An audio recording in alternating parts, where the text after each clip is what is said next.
Hey, tourpreneurs, it's Mitch Bach, and just a quick note before we begin today's episode. Tourpreneur is currently sponsored by Google. We're thankful for their support of our community, and we are offering with them a completely free course helping you unlock the power and potential of Google's Things to Do program, which is specifically helping tour operators add their tours to Google in new ways that gives you new exposure and more direct bookings. To learn more, go to tourpreneur.com/Google. And as always, show notes, more resources, links to our newsletter, our business coaching community, and so much more are available on tourpreneur.com. Now to the episode. Welcome to the Tourpreneur Podcast. Travel industry veteran Shane Whaley will take you on a journey with fellow tourpreneurs, sharing their tips, ideas, insights, and success stories to inspire you to make your tour business the best it can be. And now, here is your host, Shane Whaley.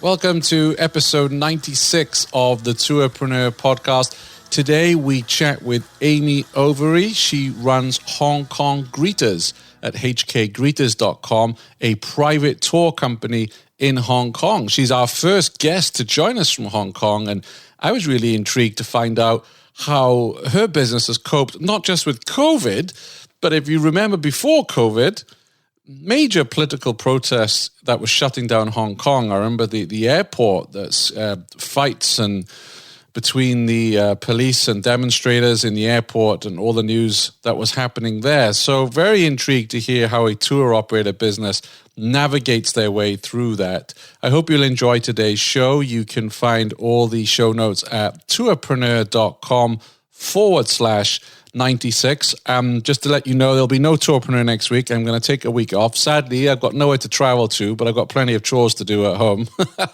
We'll be back in July. Got lots of great content for you. Welcome to the Tourpreneur Podcast, Amy. How are you? I'm good, thank you, Shane. Thanks for having me on here today. I'm curious to find out, as we're recording this in June, what's the situation with regards to COVID in Hong Kong? Actually, in Hong Kong, we've really tackled it head on right from the very beginning. We're still remaining around 1,000 cases, and we have had 4 deaths as well since we knew about it in January. Just 4 deaths? Just four, which is incredible considering we border with mainland China. And we're about 900 kilometers away from Wuhan, where the outbreak started. Wow. Why have you been so successful? I think the main part of it is that Hong Kong did suffer back in 2003 with SARS. They were one of the worst hit areas. And they had so many lessons that they learned from that whenever there's even a flu outbreak here, just a regular flu outbreak here, they have procedures that they just put in place immediately. We heard about it over Chinese New Year, so the end of January. And basically all our schools closed from the end of January or after the Chinese New Year break. And they didn't go back until about 2 weeks ago. So that was put in immediately. Government offices or government officials had to work at home. They couldn't go into the office for, I think, 1 month at a time. When they did come back, and at the moment still we're adhering to social distancing measures, so you can't congregate in groups greater than 8. But what they didn't do, interestingly, and what other countries have done, is they never actually shut down the day-to-day stuff. So to be fair, there were some things they shut down, but the regular, like going out, eating and meeting people, as long as you were adhering to social distancing, you could always still do that. They did for a period shut down cinemas, places that sold alcohol, gyms, and a lot of organisations, businesses put in their own practices for how people were going to come into work. So my husband, who works in an office, for example, he was in 1 week, out the next week, in 1 week, out the next week. And it was just making sure that social distancing, or that the risk of coming into contact with people was completely minimised. I mean, it's so much to learn, isn't there, from all of us, from what Hong Kong has done. And it's interesting that back in January, I remember saying to someone when news was coming in about what was happening in Asia and what would happen if that spread to the United States, for instance. And I remember saying, well, they can't shut down all the flights and stop people traveling. And, and I think without getting political on the show, I mean, there is uncharted territory for, shall we say, the West, right? I mean, like you say, you've had SARS outbreaks in Asia, and it's so much uncharted territory that should this happen again in the future, and let's all pray and fingers crossed that it doesn't, we will respond a lot faster in the same way that Hong Kong has done. Yeah, I mean, that's the hope, isn't it? I think there's an awful lot that could be learned from somewhere like Hong Kong in terms of just regular procedures in this sort of scenario. And like you say, hopefully it doesn't happen again, but just to have them there, then you're ready for hopefully when it doesn't happen again. Yeah, I mean, even yesterday I was in the garden center, exciting life that I lead, and I was picking up some stuff, and we're all in masks, and it's contactless, and they come out, and I just looked around and thought, wow, if I'd looked into the future a few months ago and saw this, my head would be shaking. It still is shaking because it's a bit dystopian, isn't it? It doesn't feel right. Well, actually, I have to say that masks in Asia in general is very, very normal. You do it. It's been such a common question on tours before all this. Why are people wearing masks? And the assumption is that people are doing it because they're scared of getting sick. But in actual fact, it's always been the other way around. They're sick, the person is sick, and it's actually a sign of care. They're showing people that they don't want other people to get sick. So it's very normal here. And these days, you can't really go into a premises, office, supermarket, restaurant. They won't let you in without you having one on. You just won't be allowed entry. Yeah, that's definitely going to become the norm here, because I remember when COVID hit, I was in London, and I flew back into Montreal because the president said he was going to start banning flights. I'm like, I better get out of here.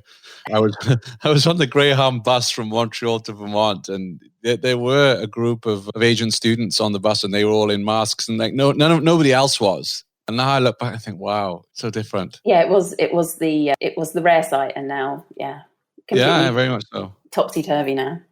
So you've had to deal with COVID, and we'll talk a bit more about those implications in a moment. But also, you've had a lot of political unrest in Hong Kong. Yeah. Quite a lot. Put it mildly. Yeah. Well, actually, we're talking on the day of the anniversary of the march where 1 million people took to the streets in protest against the extradition bill. That was the instigator for the mass protests. So we've now been under it for a year. I think, what I look back and think, oh gosh, what times have changed, and obviously it affected everybody. In terms of tourism, of course, things would come out usually weekends. Actually, these protests would happen on weekends, and you'd get another flurry of cancellations because the media shines a lens on what's going on, but it doesn't really give you geographical perspective. So you don't quite understand, if you're not in Hong Kong, where these protests are all taking place. And I mean, if I was sitting in the UK or in the US looking at this, I'd be scared too. So there was quite a large impact. But comparing it to COVID, which, like everyone, it's just completely flattened business. There were still people who were coming to Hong Kong. It's funny, I would say they were more sort of seasoned travellers. A lot of people from Europe, I guess they're used to protests in their home countries. They weren't really put off by what was going on. And our job as guides was just to give the reassurance, not guarantees, but the reassurance that we really knew what was going on, where to avoid, and how to keep people safe. Yeah, we were on a tour in January in Puerto Rico. We were on a cruise, and we dropped off at Puerto Rico, and we were going on a walking/food tour there. And they said to us, look, there's a big protest. There'd been, it was terrible. I won't go into too much, but there'd been a hurricane, and they had a really rough time. And then they found this big warehouse full of water that some government official had hidden from everybody when everybody needed water, right? So everybody was they were angry. But the tour guide said, don't worry about it. We know their route. We know where the travel spots are going to be. We have to change the itinerary, but you're going to be safe. And to be fair, we were really kept on the outskirts of it. And you could hear it going on. But I just felt that I didn't feel worried at all. I was really reassured by the company and the steps they had taken. Yeah. And that's exactly what we tried to do. there's so many places to visit in Hong Kong that you could create an itinerary for somebody for your group that was going to absolutely be 100% away from anything that was happening. One thing I will say, that the majority of the protests were peaceful. Like it's not, it was only just a small minority that would then kick off.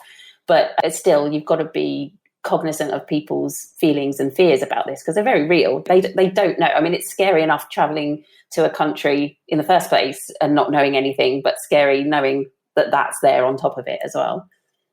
Yeah, and I mean, I can tell you here in the United States that I remember the vivid footage we saw was at the airport and everything that was going on at the airport, and that was all over the news. Yeah, and it closed the airport. yeah, and that was major news here. It's like, oh wow, they've closed the airport. There's skirmishes going on in the airport, and yeah, that's again, it's that could just be one small part of it, and everywhere else is safe. But that's what I remember from the protest more than anything else. Yeah, and actually that's why most people were cancelling, because they were worried, certainly if they were on a transfer, which a lot of people are, they're sort of coming through Hong Kong on their way to somewhere else. They didn't want to have their flights affected in any way. So it's completely understandable why you do that. Yeah, and the media, they will always focus on those flashpoints, right? They'd always focus on the worst elements of it. Of course, because that's what makes the news, right? So yeah, there were some really bad things, but a colleague of mine was actually giving protest tours. Very entrepreneurial. Indeed. Well, his tours are quite political in any case, and so bringing it to the forefront and what's going on and why it's going on, it suited what he does. But yeah, it was only for planned peaceful protests that he could do them. It wasn't going to be joining in with anything after dark. Sure. So when that was all kicking off, as you say, how did you communicate to your guests that you were still leading tours and what safeguards you were putting in place? I think just in general, we build quite a strong relationship with people before they arrive anyway, just inherent of the types of tours that we do. They're very personalised tours. So often we'd preempt any worries for people by sort of saying, look, this is what you've booked, but we know that nothing is happening this day, for example, so we'll be able to carry on and nothing should be affected. If it's on the weekend, may I suggest that we go to this place, this place, and this place, so that we know that we're going to be avoiding any areas where it could cause disruption. And most people, I think 100% of people are absolutely fine with that. They would normally come back and say, yeah, we're happy to leave it in your hands. And that was all. So that was all done via email. Was there anything on your website reassuring people, or did you decide to keep it private between the guest and yourselves? Yeah, actually, we didn't do an update on our website. We did do it on a guest by guest basis rather than there. I think it was more a case that things were changing so quickly that it was actually quite hard to give information that was going to stay up to date. So it was easier to contact people sort of in the run up, sort of reassuring them that we've done tours, we're still doing tours, and these are the things we've done in the past. And then in the run up to the tour to say, look, this is the situation as it is for when you're going to be here, and give them the reassurance that way. Right. And where were most of your customers based? Most of our customers are based in the US. We get a lot of people coming and visiting other parts of Asia, often on land trips, but a lot of cruisers as well come into Hong Kong. And that's usually where our uptake comes from. So what has been some of the differences then between the political unrest and COVID for you in terms of how you're running your business? Well, I've had a lot more time. Like everybody. I think I've probably taken good time to appreciate everything as well that I have had, because this future landscape is so unknown. So it sort of regrouped. I did take some time out. I did have other priorities because I've got 2 children who weren't in school, so I had to focus a lot of time with them. But when things did start opening up again, getting more open, and you could do things again, I was really interested to try and do something here in Hong Kong, the local tour angle. I had been training some new guides before this happened, so actually it gave me good time to devote to them and to really put in the time with them, and also to use them to think of new ideas of what we can do going forward. I didn't want to. Actually, that's what's been encouraging about your podcast, is that everybody is still moving forward. It feels like, even though this has come and it's affecting everybody, they're still thinking of ways or trying to do things and planning for the long term as well. Whereas maybe it was easier before because there was always this steady flow of business coming in, and it was like being a bit more on a treadmill. So it really gives you that time to do the stuff that you just never had time to do before, given enough to before. So many tour operators I talk with who are cautiously optimistic and planning ahead. And I think we all went through this period of 2 to 3 weeks when this hit of, I'm not going to have a business by the end of this. Yeah. And everything I've worked on over the last couple of years is going to disappear. And then I noticed that many tourpreneurs were like, okay, this is the situation. We're all in the same boat. People are going to want to travel again.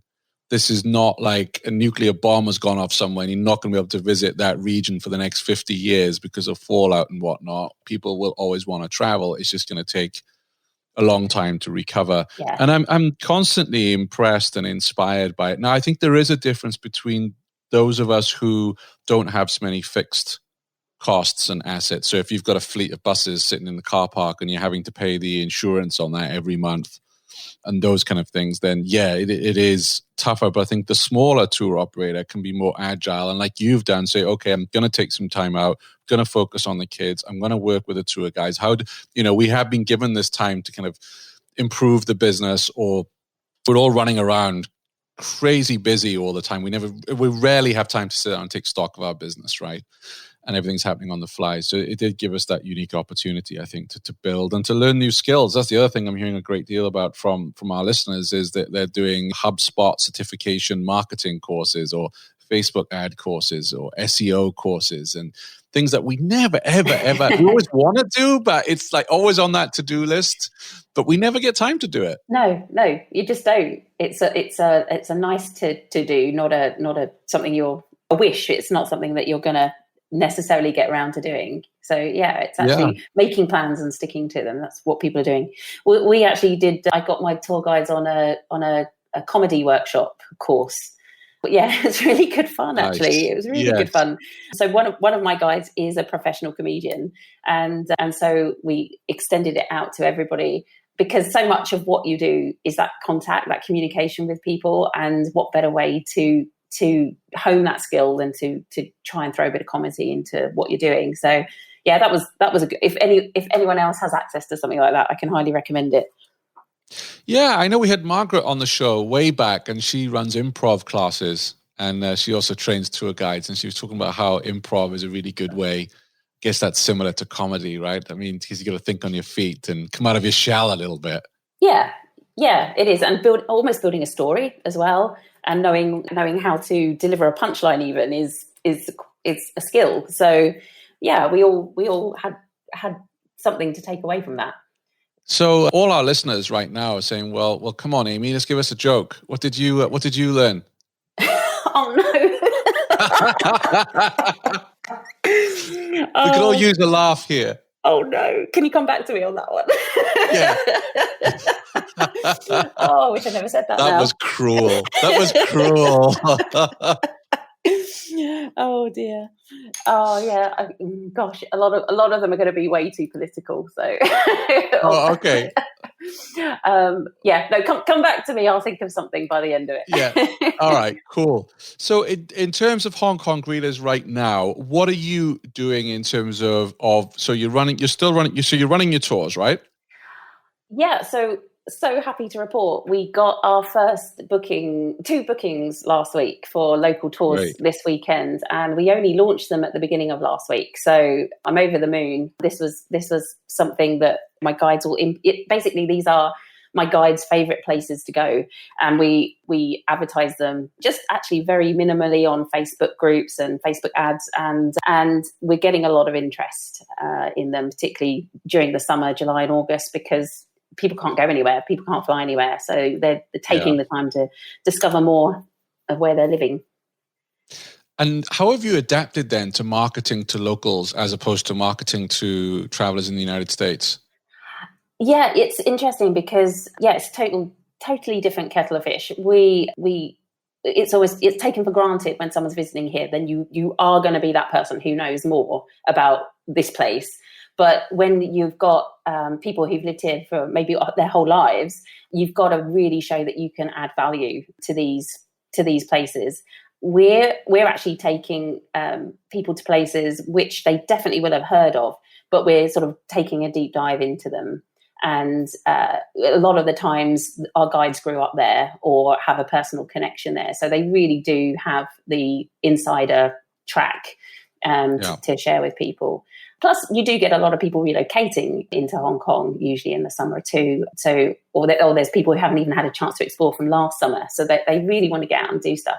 And of course, there is loads of stuff they could do on their own, but why not do it with somebody who can actually really share a lot about it while they're there as well? So yeah, they seem to.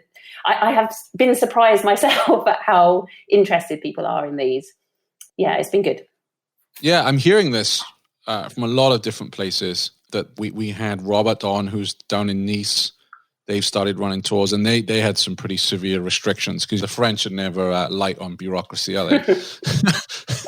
And they had a lot of hoops to jump through to put on the local tours, and they pivoted. And I think this is something that we're all going to have to do. And I think the challenge with that, like you say, is the content has to be something a little different and more relevant to locals. But also, I think the big challenge is how we then market to people. How do we market to locals? Because our traditional channels are not where they're going to be, correct?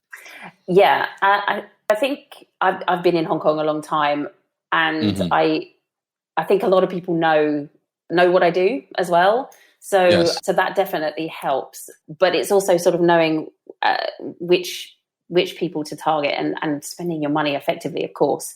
So I think what we focus on was we sort of like tag ourselves as your friends in the know. So we're sort of going beyond just being your friends. We can share things that we know as we're going around, but we're trying to hit those more the social media platforms more.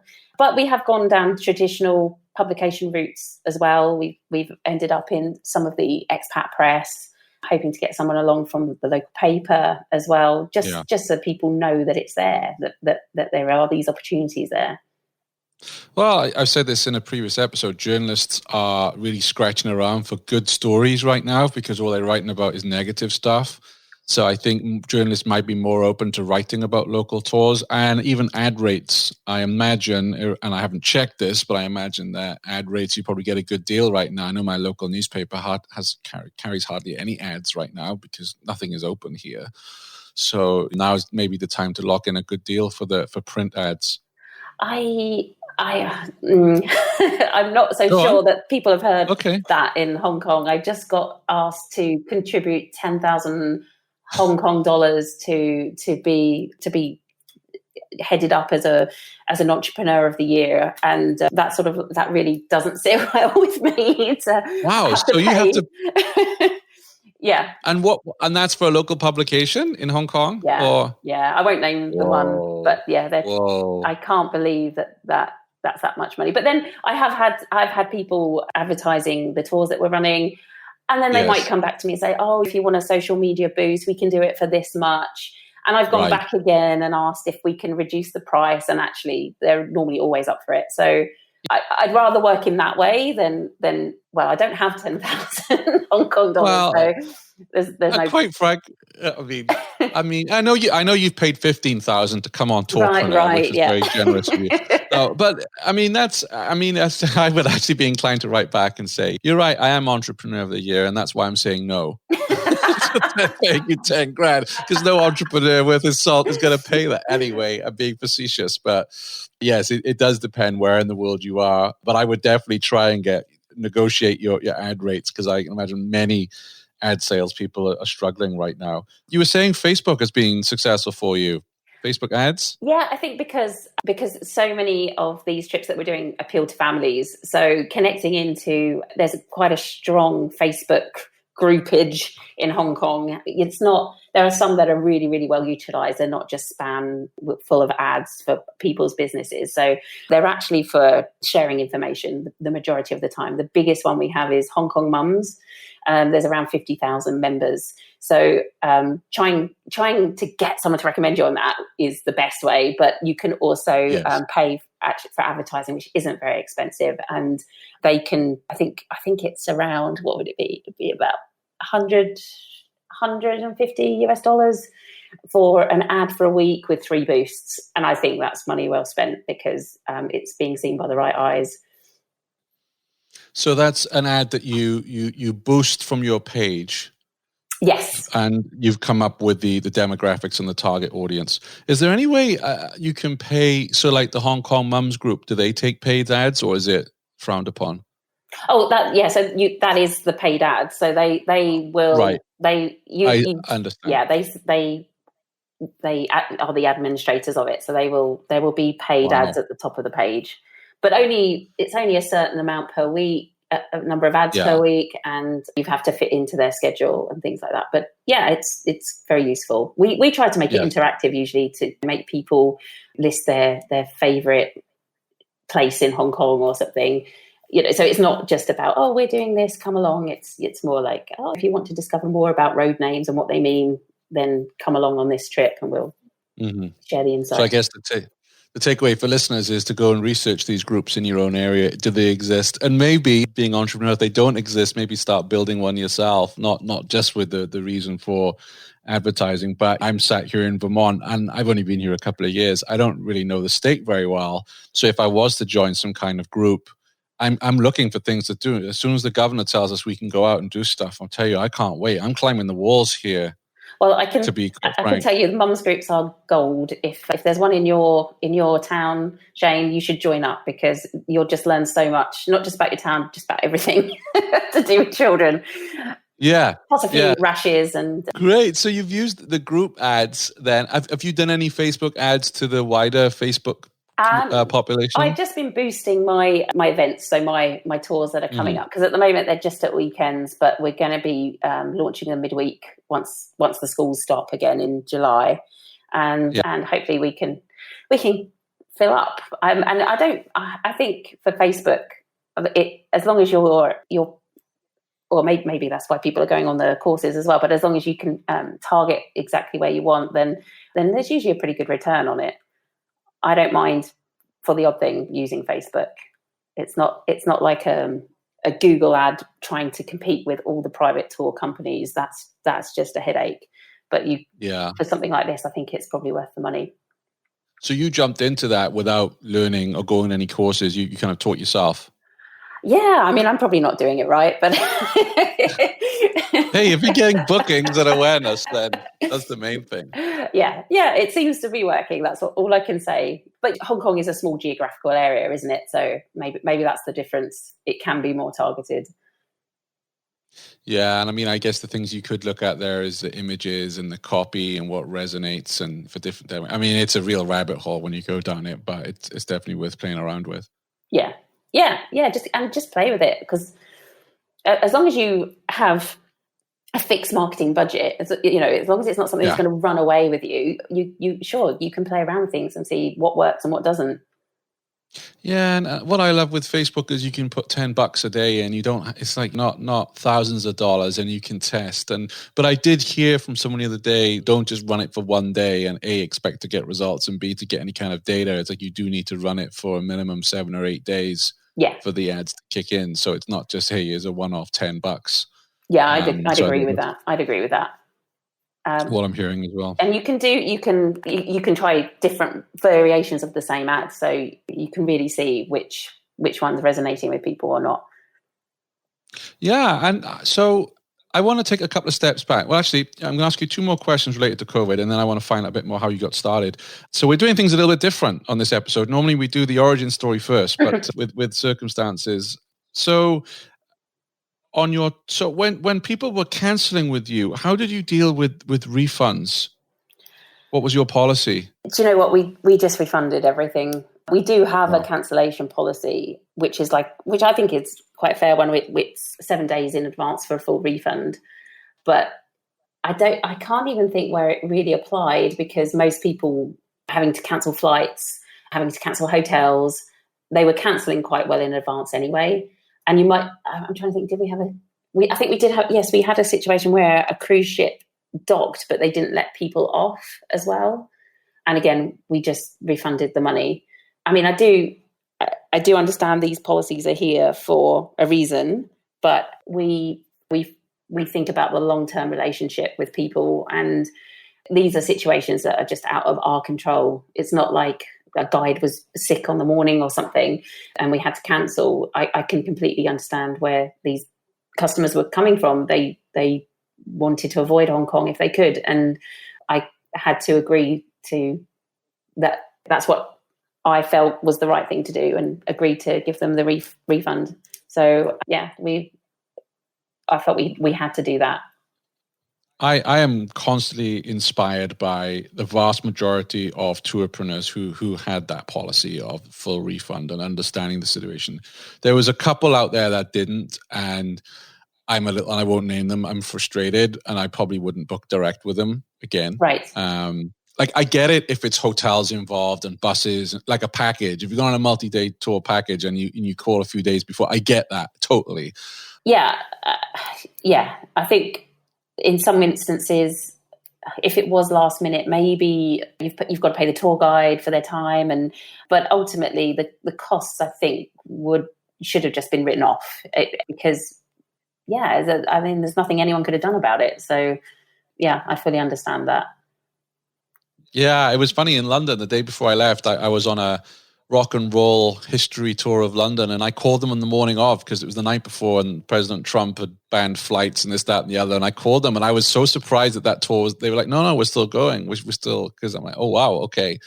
So that was cool. And I mean, at that point, I wasn't worried about COVID. Like I said in an earlier episode, it was only when I got back to the United States. And I mean, Vermont at that time hadn't had any cases. So I was taking the precautions. I was washing my hands constantly and everything else, but I was not so freaked out. But had I cancelled, in that case, I would have expected to have just paid and lost my money. Had they refunded me, I'd be like, wow, what a great company. Right. You know? Was it a good tour? Oh, it was phenomenal. You know what? I want to interview them. I really do. And it was funny because I asked him on the morning, because he drove the bus and he gave the tour, which is in central London, to do both at the same time, right? I couldn't do it. And I was like, how's things affected? He goes, oh, we're full every day. And I'm like, really? He's like, yeah. I was like, wow, okay.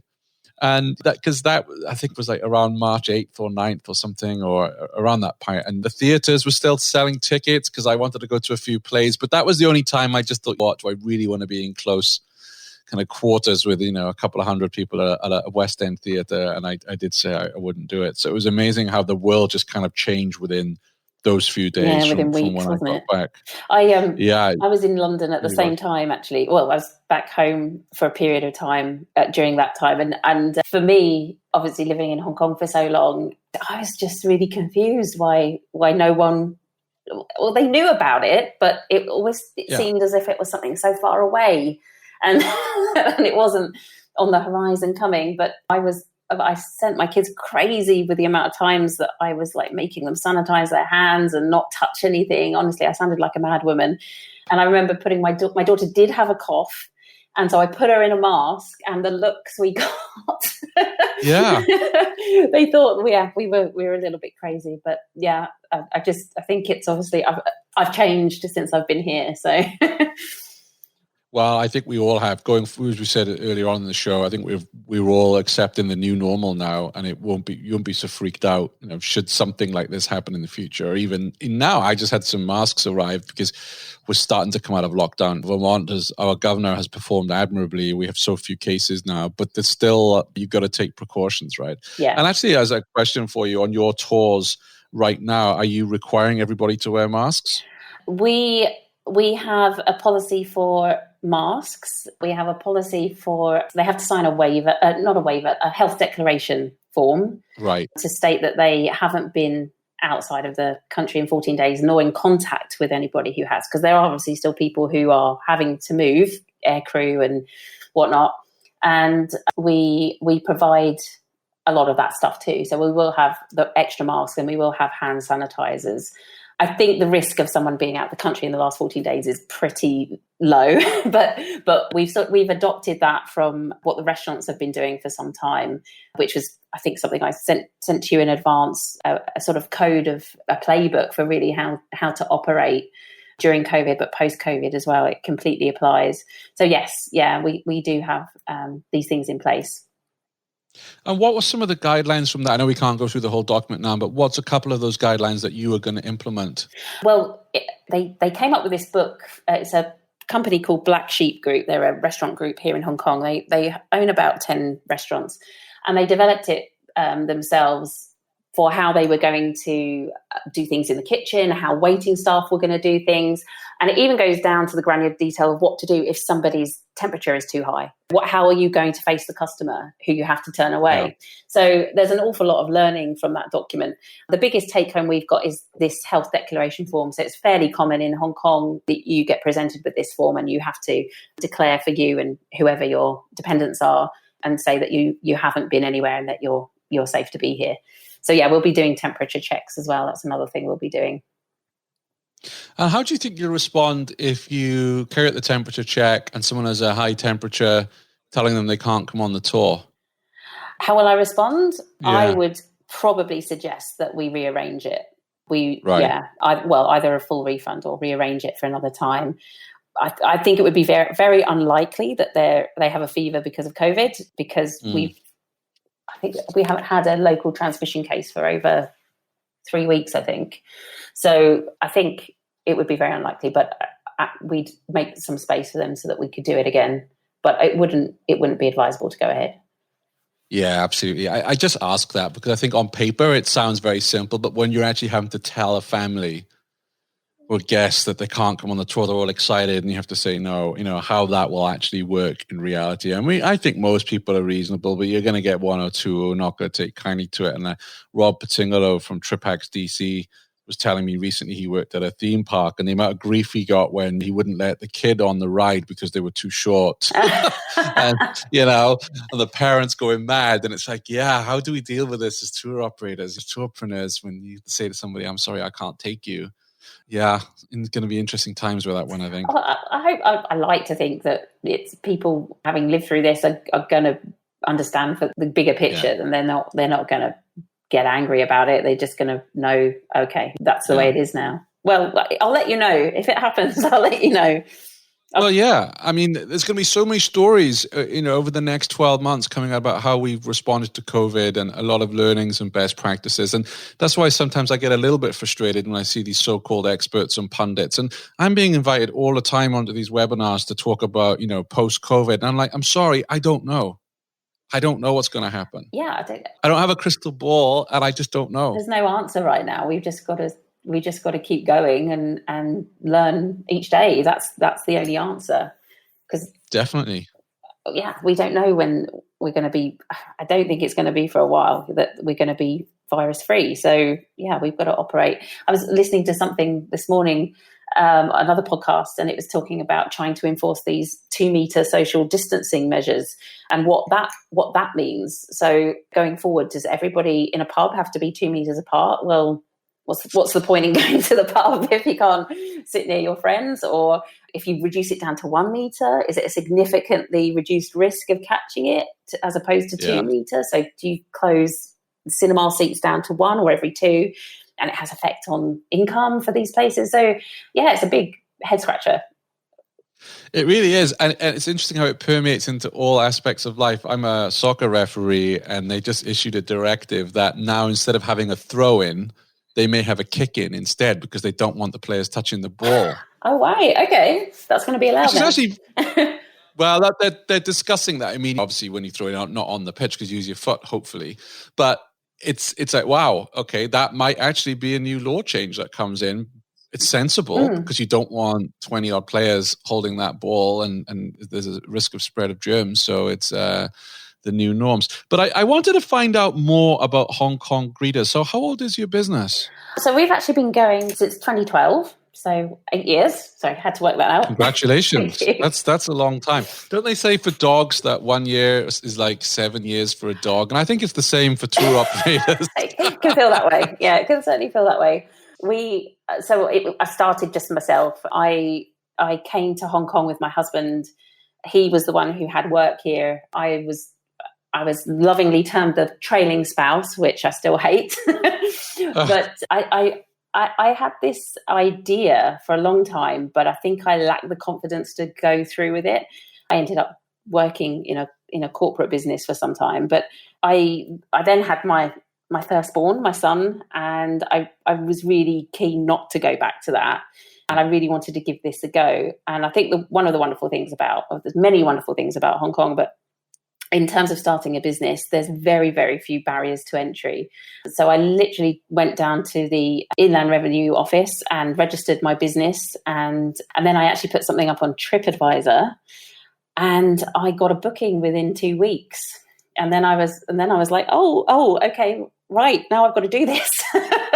So you weren't sure there would be a demand for the tours then? I had done no research. I'd done a one-page website.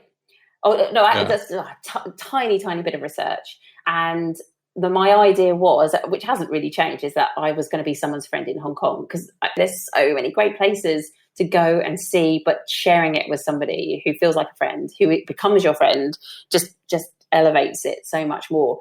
And that was always my idea, my concept. And I threw it at the wall, see if it stuck, and it did. And that's when the panic started, when someone actually booked me. so I was like, okay, I have to really work hard and make sure I know what I'm doing. So yeah, it really was just really something that grew and grew and grew. I had another baby in the meantime. I built my network extensively, because actually in the beginning there was only 4 of us in believe it or not, 4 private guides in Hong Kong. That was it. Wow. And well, for a market we have as much visitors as somewhere like Sydney or New York, that it was tiny. So it was such an open market. Again, stumbled across it, had no idea how big it was. And we became very good friends. And we have this wonderful network that we still very close contact with. We just use a WhatsApp group. So all those people I met in the very beginning, we still share. We've always been collaborative, not competitive.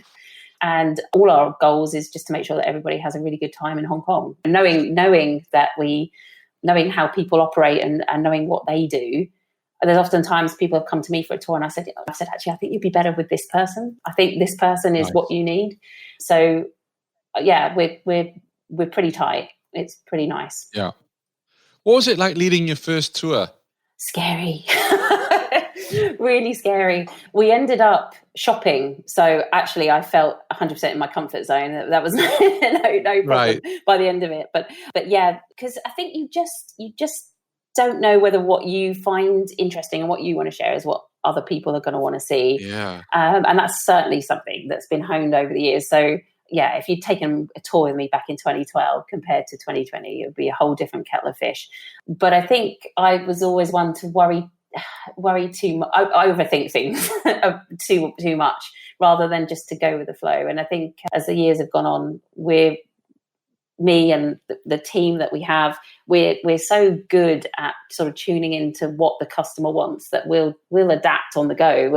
We'll include things that we know someone's going to like. We have ideas, a general idea about what we're going to do with people, but if someone says, my son collects toy airplanes, like model airplanes, then we'll go to that place that we know that we can get them so that they can pick up the ones that they want. It's yeah, like in the beginning, it wouldn't have been that way, but now it very much is. It's all about the personalization. And how did you go about, so in the early days in particular, getting feedback from customers? Because it's really hard to ask for feedback, isn't it? Because it's scary wondering what the answers will be. Yes, yeah. And I think I did what most people do, and I would only ask people who I was sure had a good time. I love the honesty. I was so nervous about asking anything. But I think most people, they were very kind, actually. People That's another thing I've learned doing this job. Just people are lovely. No one's out to upset you. It's not about that. Maybe I've just got one of those jobs where people arrive and they're happy and they're in the holiday spirit, and maybe I'm lucky that way. But even like during the tour, people want to share. They want to tell you, oh, I found you on this, and I think you could do this. And so people are pretty good. Now, if I pick up on something, I will go back to a person individually and just ask, was there anything we could have done better? Or it's all a learning curve. I'm never scared of learning. That's a big thing for me. It's pretty amazing. When I look at your website, hongkonggreeters.com, you've evolved from that to, wow, you're offering all sorts of private tours, group tours, car tours, shore excursions, firework cruises, etc. So how many tours do you offer? Well, effectively, we have probably 4 core tours, but it's a variation or a theme on that tour. So a core is a private, personalized tour. So you book us for anywhere between 4 to 8 hours. And within that time, we can cover a particular area or a particular theme. We tend to get a lot of people who are interested in the Jewish heritage of Hong Kong. Mm-hmm. It's quite small, but it's quite significant here. So we can always weave that into the tour as well. So it's really just to give people the ideas. I would say our Lantau tour is sort of a standalone tour. It's the rural side of Hong Kong. It's the biggest island on Hong Kong. It's where, if anyone's heard of the Big Buddha, that's where he is. And there happens to be my most favourite place in the world on Lantau, which is a tiny fishing village called Tai O, where people still live on stilted wooden homes above the water. Wow. Yeah, it's so far and so distant away from what you imagine Hong Kong to be. It's just so lovely revealing that to people, seeing it through their eyes again and again. And plus, I feel like I'm a villager there, but they know me so well that they're always just so welcoming and so lovely when we get there. Nice. Yeah, it is lovely. I have to say I'm intrigued by your vegetarian food tour, because I have been a vegetarian for all of 5 weeks. Oh, really? Vegetarian or vegan? Like that. Well, I'm in a dairy state, so it's hard to avoid cheese here. That's my excuse. I'm trying. I've cut it down significantly, but I might get thrown out the state. Well, so vegetarian. But I try to eat vegan kind of during the week, and on the weekend I will have some nice cheese. And you know what? I don't know if it's the Brit in me, but I do have to have a splash of milk in my tea. I'm sorry. I tried it without. I'm struggling. I'm with you on that one. You're talking to a fellow Brit, so. So again, that tour or that theme is really to do with the guide. So our guide Nadia is a vegetarian. She does it for health reasons, and we also had a lot of people asking, where can we get good vegetarian food in Hong Kong, because it is traditionally very meat, pork heavy. And there's some fantastic places here. So we either include that as part of a private tour, or we do a standalone group vegetarian tour as well. Yeah, that's the one thing that worries me. Actually, I feel a bit embarrassed to say this, but I've never been to Asia. Traveled to many countries, but not to Asia. And I have a severe fish and seafood allergy. Ah, right. And that's always worried me about, visiting Japan, for instance. How do people with that allergies survive? Yeah. So. Well, let me know if you're coming to Hong Kong, Shane, because you're always welcome to come on one of our tours. We'll look after you. Well, thank you. One of my guilty pleasures is I'm a huge fan of James Bond, and one of my favorite James Bond films, which is not particularly liked by Bond fans in general, part of it was filmed there, The Man with the Golden Gun. So I've always wanted to come visit. Yes, I'll take you to the Peninsula. That was in one of the shots, Nathan Road as well. And maybe that's a new tour for you, for geeks like me, for all 2 of us.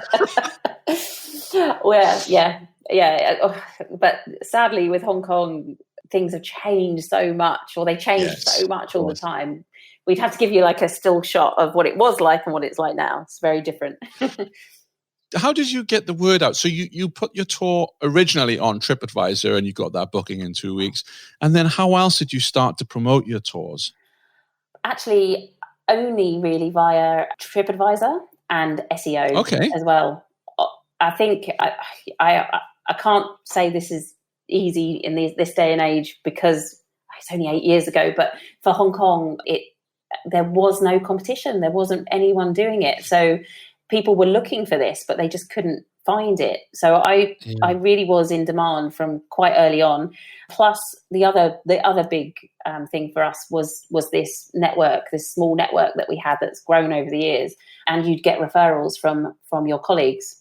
So a lot of people, if they were already booked, they would refer it to me, and that's how I think in the early days that's how I got the majority of my tours. It's one guy in particular, Jamie Lloyd from J3 Tours, who's still a very close friend of mine, but refuses to come on anything where you have to talk out loud. He's camera shy, but yeah, he's brilliant, and he has a background in marketing too. So if you ever want any advice, he's ready there to take. He's the one who basically went through my website page by page and told me how I could make it better. Yeah, and he just did that for free. Don't you just love this industry? The amount of people out there that are ready to help. It's really heartwarming. It is lovely. Actually, I sort of turned a mirror on that to him recently because obviously he's really suffering too at the moment. I said, why don't you offer this as a service for people? Because you're so good at it. He's helped so many of my colleagues as well. I don't know how you can charge, but it's something that he could really build a reputation for. I think he'd be wonderful, and that might help him. Well, I have to say that I get a lot of people write to me who want to come on the show who are claim to be SEO gurus and everything else. And many of them don't have a background in travel and tours. And that's not to say they wouldn't be good at it, but I would be more inclined to hire someone who's a tour operator themselves, or has got a portfolio to show of, hey, I've done this in the travel industry. And that's one of the reasons why we recently built, it's in a version 1, but the Tourpreneur approved directory where you can come in and say, I worked with this person. They did a really good job for my tour business. So that it's a minefield out there. You're lucky that he was helping you, because there are people out there, I get emails constantly, that have been charged an absolute fortune and not got what they expected in return. You know, it's a minefield. So I think your advice is spot on, Amy, for him. He should absolutely create a business, and he can do it on the side to get him through this or whatever. And he can actually show what he's worked with in the field. Yeah. Well, I said his name already. If anyone wants to contact him, he's brilliant. Yes. He's absolutely brilliant. Yeah, and he should take a look around, particularly on that directory, which you can find at tourpreneur.com/directory, because if he looks at some of the people who are offering this service already, he can kind of get an idea of what they charge. Oh, I'll tell him. I'll definitely tell him. I know he also listens to the show. Oh, great. Well, hello, James. Thank you for listening. And you're always welcome to come on. We don't do cameras here, so it's just your voice. So, as I understand it, then you didn't work with any OTAs, or you still don't work with OTAs? Because we're so personalised, it's so much more about the guides than the tour products themselves. So from the very beginning, we've worked with Tours by Locals. I feel that they're a very good fit for us. These days, though, you've got to be accepted and interviewed on the site. So not all my guides can get on it, but because it has to be on an individual basis. But yeah, we've always worked really well for them, and I don't know whether you talk to anyone from there or if you know anyone there, but they've actually created a guide relief fund as well for their guides, which I thought was amazing. They came up with that quite early on to help the people who just aren't working at the moment. So you can apply for some funding and sort of pay it back when tours get up and running again. Oh, I wasn't aware of that. We've had the CEO on the show who I met last year at Arrival to find out a bit more about them, but I wasn't aware they'd set that fund up. And also they I won't say lucky, but fortunate with timing, they got investment just before COVID hit. Yes, I remember that. Investment, which that was good timing for them. Yeah. So, they're also doing, they have a lot of loyal customers, I think, and they're doing a lot of advertising for this gift card. So you sort of buy it and you can cash it in. I think it's got a really long use by date. So it's just to sort of help see them through this situation and their guides through as well. And how easy is it on the back end to connect to Tours by Local? Do you have to upload photos and rates, availability, text, or do they have an API? How does that work? Yeah, you have to log into their system. So there's there's nothing from my website connects to them. So we take, I think it really increased actually. They did a huge marketing push. And whereas we were doing maybe 1 to 4 tours a month, it ended up being something like 10 to 12 tours a month with them.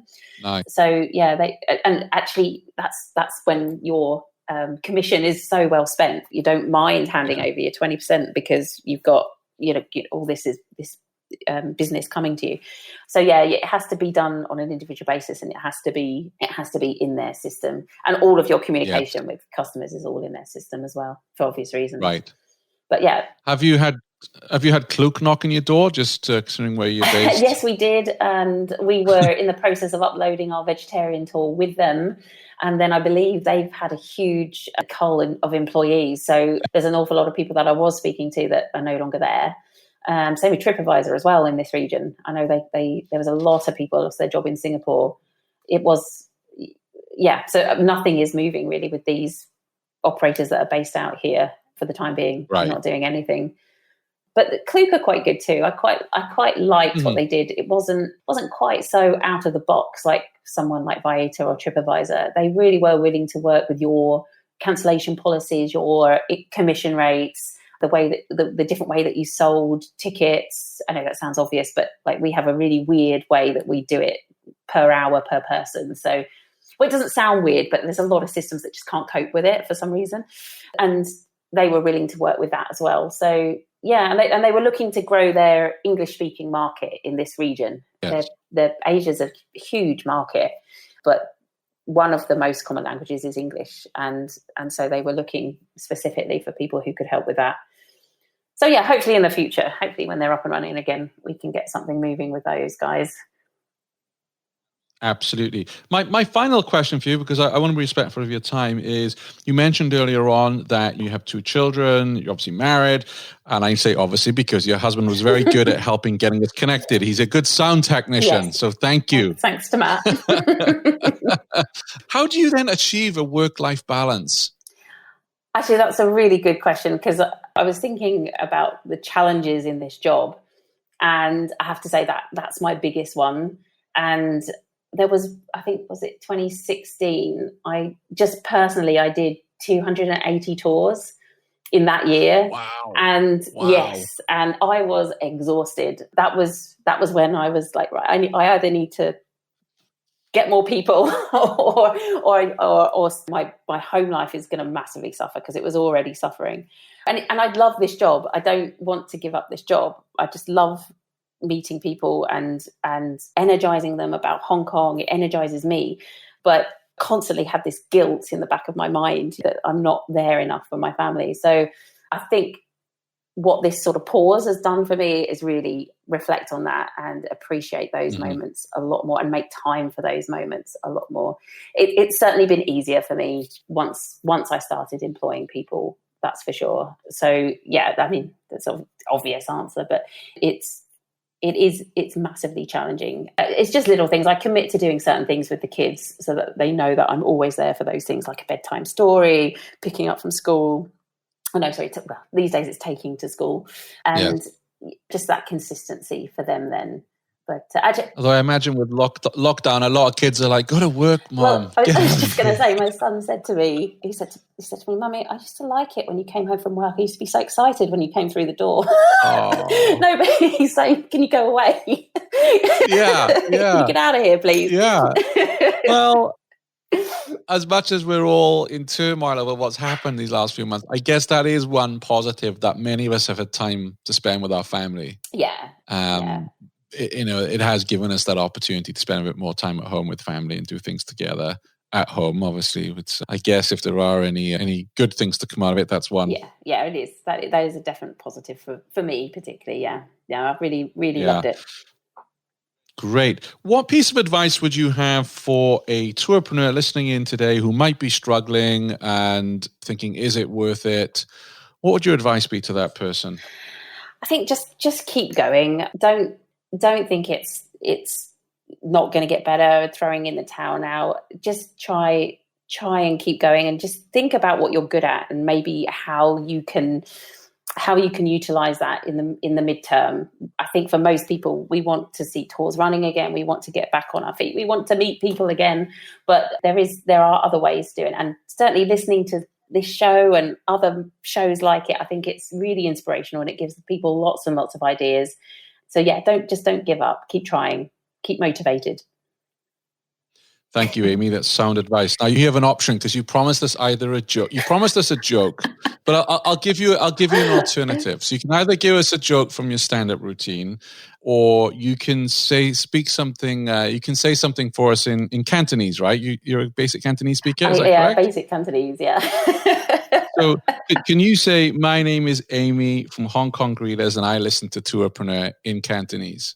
Say again. My name is Amy, and I listen to. My name is Amy from Hong Kong Greeters, and I listen to the Tourpreneur podcast. Okay. O Giljo Hai Amy. That's my name is Amy. Or Jo Hong Kong Peng Yao.